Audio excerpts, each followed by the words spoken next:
Bonjour à tous et bienvenue dans cette nouvelle vidéo. On se retrouve comme d'habitude pour parler films, pour parler séries, pour parler sorties au cinéma comme sur les plateformes de streaming, mais ça vous le savez, évidemment que vous le savez. Et si on se retrouve aujourd'hui, c'est pour parler sorties cinéma, actualité du moment, sortie début 2025 et films d'horreur que je vous avais mis notamment dans les films que j'attends le plus en 2025 dans mon calendrier des sorties. Je vous renvoie vers le calendrier si vous l'avez pas vu. Je vous ai fait une petite vidéo mois par mois pour qu'on voit ensemble ce qui va sortir et ce que j'ai hâte de voir ou pas. Et beaucoup de suite. Mais là, on parle pas d'une suite, on parle d'un film d'horreur qui reprend la figure du loup-garou. C'est le film Wolfman. Alors attention, c'est Wolfman en 2 mots et pas en un mot. Je me suis fait avoir dans la vidéo des attentes de sortie de l'année. Wolfman en un mot, c'est un film qui est sorti en 2016 ou 2018, je sais plus, et qui avait un casting par ailleurs très intéressant avec Anthony Hopkins, etc. Là, on est sur Wolfman. 2 mots. Un film d'horreur qui paye pas de mille comme ça, mais qui a une très belle affiche.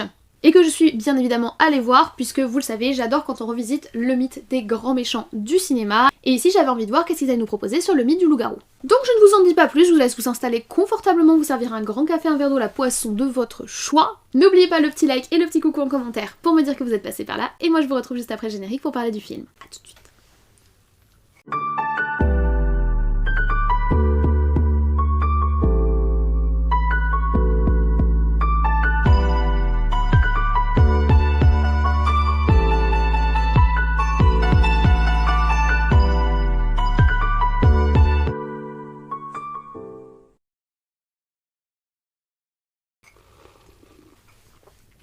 Alors, Wolfman, c'est donc un film de type horreur fantasy qui dure 1h43, donc c'est tout à fait raisonnable, et qui est sorti le 15 janvier 2025. Le film est réalisé par Leigh Whannell, qui a notamment travaillé sur la saga Saw, les films Inside Use, et qui en 2020 nous avait réalisé le film Invisible Man, que j'avais plutôt apprécié, même s'il était très académique. Il était porté par Elisabeth Moss, que moi j'aime beaucoup, et je trouve qu'il a quand même laissé quelques scènes qui sont assez marquantes. Et bien cette fois-ci, le réalisateur nous revient avec donc une nouvelle proposition dans le monde du mythe du loup-garou, qui est un mythe vu, revu, et revu au cinéma, mais cependant ça ne veut pas dire qu'il ne peut pas apporter quelque chose de nouveau, une nouvelle proposition, quelque chose de frais sur le thème. Au niveau de l'histoire, en tout cas, il n'y a pas grand chose d'original. On va suivre Blake, incarné par Christopher Abbott, qui a grandi dans une espèce de forêt perdue avec son père. Dès qu'il est devenu adulte, il est parti pour vivre à la grande ville, coupant totalement les ponts avec celui-ci d'ailleurs, et il s'est construit une petite vie de citadin avec sa femme et sa fille. Cependant, lorsqu'il apprend la disparition puis l'annonce du décès de son père, il va se retrouver un petit peu obligé de retourner à ses racines et d'embarquer avec lui sa femme et sa fille vers les forêts ténébreuses de l'Oregon pour faire le vide dans la maison de son père et essayer de faire le deuil de ce décès, malgré le fait qu'il n'était pas si proche que cela. Cependant, c'était sans compter sur un virus bien étrange qu'on appelle le rhume des collines, qui depuis toujours dans l'Oregon menacerait les gens qui croiseraient sa route. Or, cela va être malheureusement le cas pour Blake et sa famille qui, dès leur arrivée, immédiatement se retrouvaient confrontés à une menace grognante et bien étrange. Rien d'original donc, vous l'avez compris, mais j'ai envie de dire pourquoi pas si tant est que le film propose quelque chose, même si l'histoire est plutôt simple et plutôt basique, on peut passer un bon moment en salle, et justement parlons de ce moment en salle. Vous me connaissez, j'aime bien commencer par la forme, l'image, etc. Sur la forme, bon, le film est extrêmement académique, il est très classique, mais il propose quelques petites choses assez intéressantes, notamment des visuels qui se font d'un côté du point de vue de la femme et la fille de Blake, et de l'autre de Blake lui-même, qui se révèle être mystérieusement malade. Et donc va commencer à changer, que ce soit dans son attitude ou physiquement.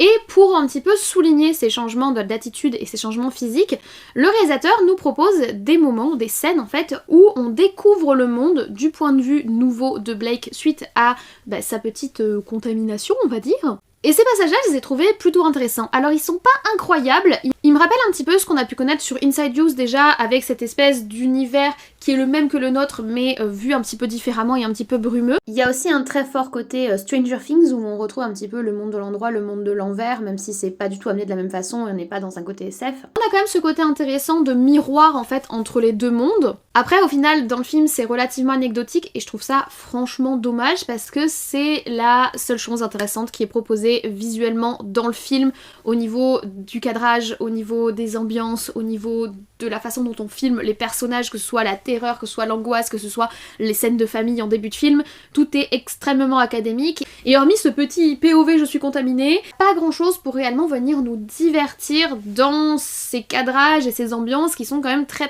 déjà vues.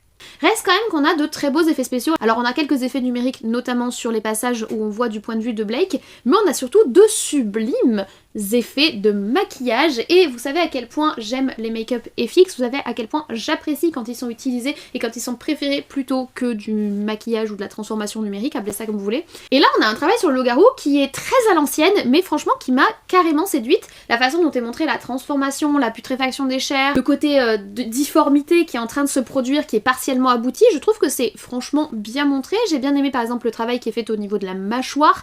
Alors tous les passages de la transformation ne sont pas particulièrement intéressants, mais au moins ils sont visuellement cohérents, visuellement bien construits et avec un beau travail de make-up FX. Ça m'a d'ailleurs un petit peu rappelé le travail qui avait été fait par Werewolf by Night du MCU ces dernières années, qui est un des rares petits moments de grâce du MCU de ces dernières années. J'avais beaucoup aimé, si vous l'avez jamais vu, il est proposé en deux versions, une version noir et blanc, une version couleur, et il est sorti sur Disney Plus pour Halloween. La première année ils ont sorti le noir et blanc, la seconde année ils ont sorti la version couleur. Je vous recommande bien évidemment la version noir et blanc, parce qu'en plus c'est pas que du noir et blanc, il y a des détails de couleur qui accompagnent toute la narration, et je pense que le film, enfin le court-métrage, on est plus sur un court-métrage, est vraiment plutôt pensé pour ça.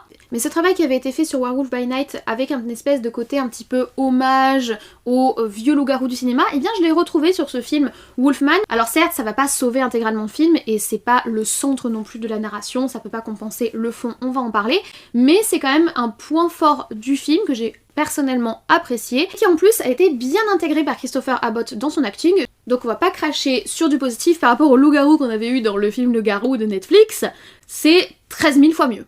Alors excusez-moi de vous couper, c'est Lily du montage qui vous parle, mais je me permets un petit interlude pour vous parler plantes. Vous le savez, la chaîne est sponsorisée par l'application Monstera App, c'est une application qui aide à l'entretien des plantes de maison comme d'extérieur, mais moi j'ai un appartement donc c'est principalement mes plantes d'intérieur, et ça fait quelques temps que je vous en parle puisque l'application me fait confiance depuis plusieurs mois maintenant pour travailler avec eux. J'en suis d'autant plus flattée que c'est une application que personnellement j'utilise quotidiennement, et je me suis dit que ce serait de bon ton de vous faire visiter un petit peu ma petite forêt. Promis, il n'y a aucun loup-garou au programme. Avant de reprendre le fil de notre discussion, comme ça vous pourrez voir un petit peu les plantes que l'application m'aide à entretenir au quotidien. Actuellement, toutes mes plantes sont enregistrées sur l'application. Par exemple, celle-ci, c'est un pothos que j'ai rempoté, donc j'en ai plusieurs. Celle-ci ici qui me fait une petite feuille et que vous voyez du coup en ce moment dans le fond des vidéos. Vous avez sa petite sœur jusque là, mais là c'est une rageuse, elle me fait pas de feuilles en ce moment. On va avoir ce lierre que j'ai également récemment rempoté et divisé, puisque le lierre ça a plusieurs têtes, donc quand vous avez un lierre et quand vous le rempotez, vous pouvez vous en faire plusieurs. Et vous voyez, il me fait un très beau système racinaire externe.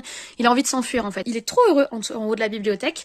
Vous avez aussi cette plante-ci. Mais techniquement parlant, c'est surtout dans le salon que tout se passe. C'est là que j'ai les plantes que j'ai depuis le plus longtemps, comme ce ficus que j'ai depuis plus de 10 ans. Ou alors mes dernières acquisitions, par exemple ce gentil petit dragonnier que j'ai adopté en plante à sauver. Je sais pas si vous connaissez les rayons plantes à sauver dans les jardineries, mais ce sont des plantes qui sont en train de mourir en jardinerie et ils vous proposent de les acheter moins cher, moins 50, moins 60%.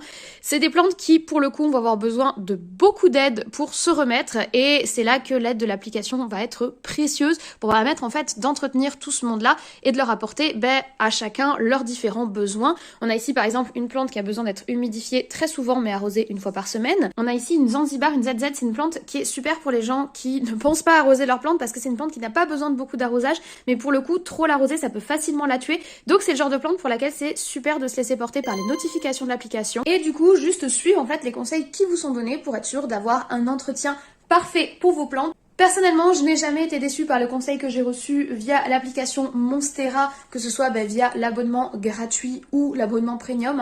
La différence, c'est juste le nombre de plantes que vous pouvez enregistrer. L'abonnement gratuit est donc gratuit. L'abonnement premium, lui, il est à 29,99 €. Ils ont également un blog qui est bourré de conseils. Ils ont un compte Instagram qui est bourré de conseils pour l'entretien de vos plantes. Donc personnellement, je peux que vous recommander l'application que j'utilise et avec qui je suis ravie de travailler. Et maintenant que j'ai fini de vous embêter avec mes histoires de plantes, je vous laisse retrouver la Lily du tournage pour parler loup-garou. Vous l'avez compris, si on passe sur le fond, honnêtement, c'est assez sans intérêt. C'est-à-dire que les deux points que je vous ai cités avant, la différence du point de vue de Blake et les maquillages, c'est vraiment les deux seules choses que j'ai envie de sauver de ce film. Au niveau de la narration, c'est ultra feignant et ultra prévisible. On construit pas du tout de suspense, on construit rien en fait. Parce que dès le départ, on nous annonce la couleur. On commence avec une scène de la jeunesse de Blake où direct on nous montre à quoi on va avoir affaire, donc il y a zéro suspense.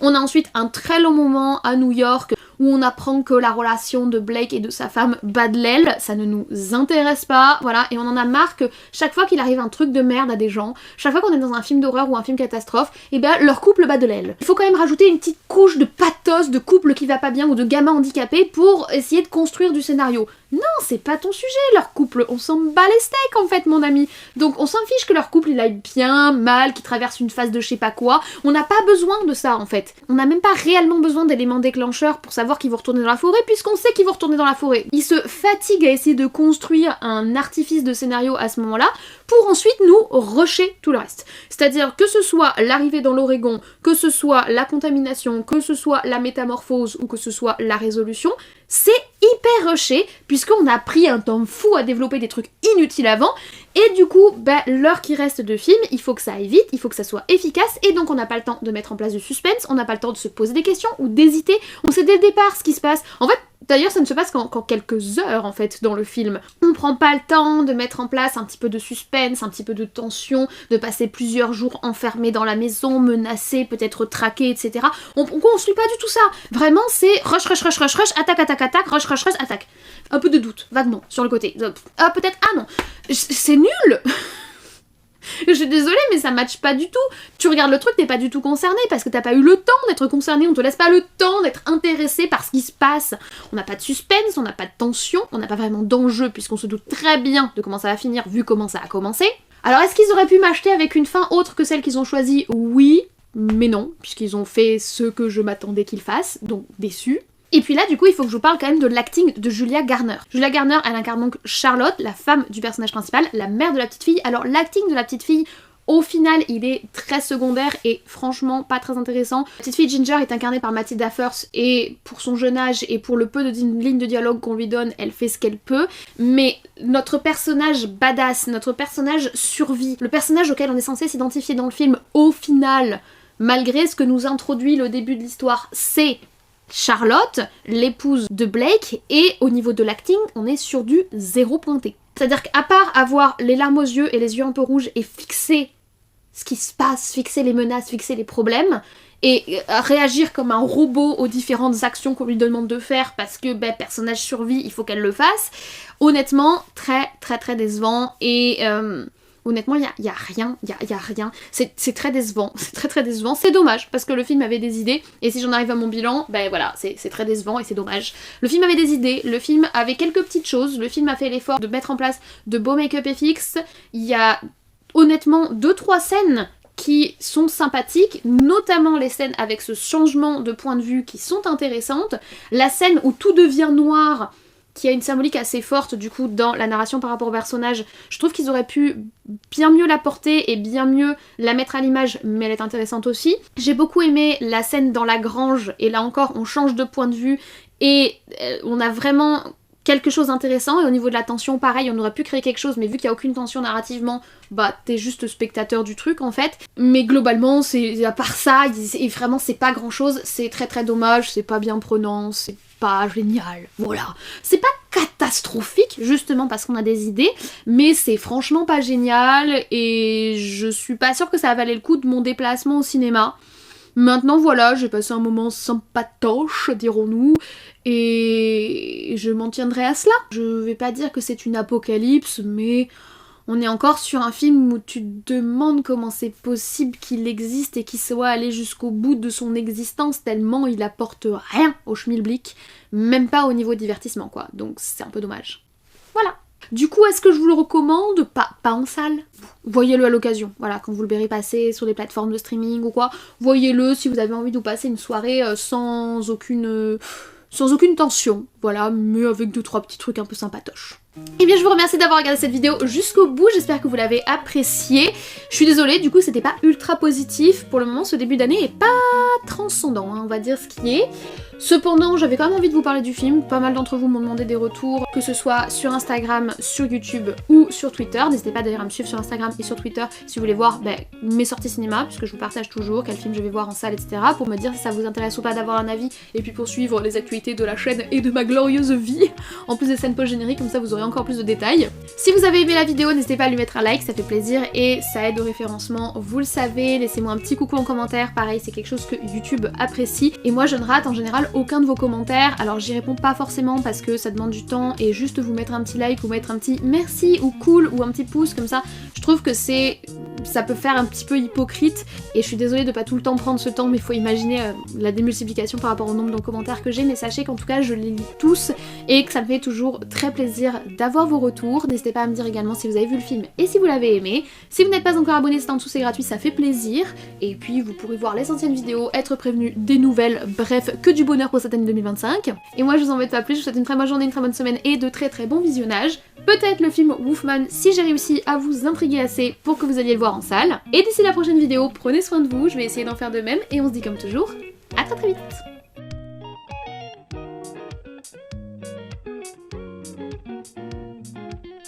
Et bonjour, on se retrouve pour des sorties 2025, on n'est pas encore sur le rattrapage 2024, j'ai encore quelques films que j'essaye de me trouver ou de trouver le temps d'aller voir en salle en plus des actus du moment, notamment un film qu'on m'avait ultra recommandé qui est L'amour ouf. Je hausse les sourcils, enfin je hausse les yeux, c'est un film qui me fait pas du tout envie, on est sur de l'histoire d'amour et on est sur du film français et je sais pas vraiment, le film m'enjaille pas du tout, mais à la fois on m'a dit que j'allais avoir une bonne surprise donc faut vraiment que je trouve le temps de le voir, mais bref, il me reste encore des rattrapages de 2024 à faire, donc là on se retrouve pour des sorties et des petites news de cette semaine en 2025. J'ai vu Wolfman et j'ai vu Baby Girl et aujourd'hui on parle de Wolfman. On est sur de l'horreur, on est sur du loup-garou. Je vous en avais parlé dans ma vidéo des attentes 2025 parce que je trouvais que c'était un film qui avait du potentiel et j'aime bien quand on revisite les mythes des grands méchants, pour le coup du grand méchant loup, au cinéma. Donc je me suis chauffée, je suis allée le voir en salle et on en parle aujourd'hui. Voilà. Et sinon on est dimanche, il fait nuit, parce qu'il fait... Déjà il a fait nuit toute la journée, parce qu'il a fait moche, et en plus là il est 17h58, il fait nuit, j'en ai marre. J'adore l'hiver, hein.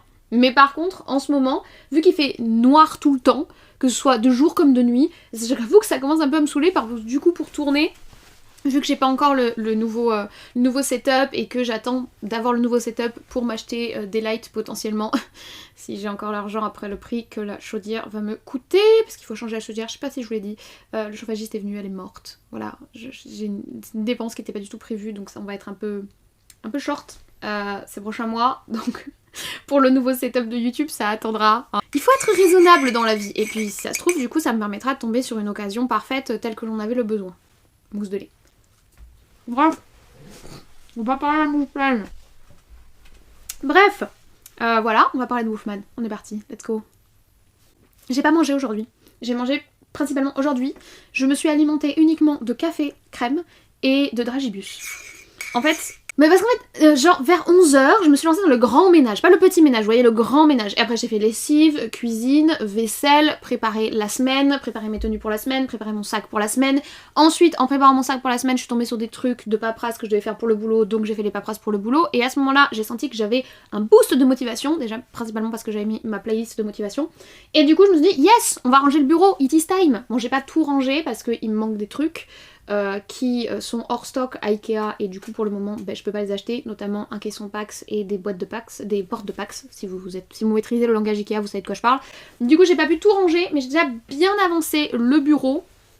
Par contre voilà, pour le décor derrière, je comptais un petit peu investir etc, donc ça attendra. Mais au moins mon bureau ne ressemble plus à champ de bataille quoi, enfin voilà. Donc je suis quand même un peu contente, bref j'ai laissé traîner, il est 17h, le temps que je me maquille et que je me prépare, il est 18h, voilà, il fait nuit, bref.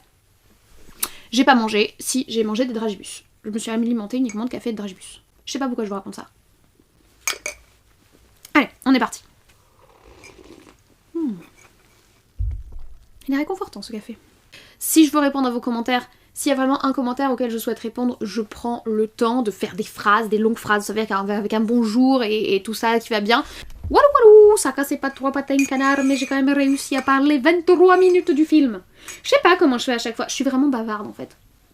Je suis vraiment bavarde. Je sais pas si vous le savez, ça fait un moment que je l'ai pas rappelé en scène post-générique, mais je ne scripte pas mes vidéos. Juste je me pose devant la caméra et je vous parle, et ensuite je fais le tri quand je fais du montage. Je ne sais pas faire, lire un script, tout ça, j'aurais l'air d'un robot, j'aurais l'air débile, j'ai pas envie. Je préfère vous parler naturellement, comme si je parlais à quelqu'un mais qui me répond pas, ce qui est pas du tout bizarre évidemment. Je préfère faire ça et faire le tri ensuite, par contre du coup oui, je vais pas forcément directement à l'essentiel, ça tournicote un peu parce que je réfléchis pendant que je parle, mais personnellement je suis plus à l'aise à faire comme ça, et j'espère que vous l'avez apprécié aussi, si vous êtes encore là c'est que vous aimez bien que je fasse comme ça. Bah moi je suis l'une des seules à travailler comme ça sur YouTube. Mais moi je sais pas faire autrement, franchement je les admire les gens qui lisent des prompts et tout, voire qui apprennent leur texte, et vous êtes des fous les gens. Bref, j'espère que vous avez aimé cette vidéo. Moi je vais finir mon café qui est maintenant froid. Et je vous souhaite une très bonne soirée dans mon cas, puisque ça y est, il est 18h21. Donc je sais pas ce que je vais faire, peut-être que je vais filmer une autre vidéo sur Baby Girl, mais en mode format debout. Parce que Baby Girl, c'était bizarre. Hein. Je vous en dis pas plus, c'était bizarre. Merci d'avoir regardé cette bonne générique.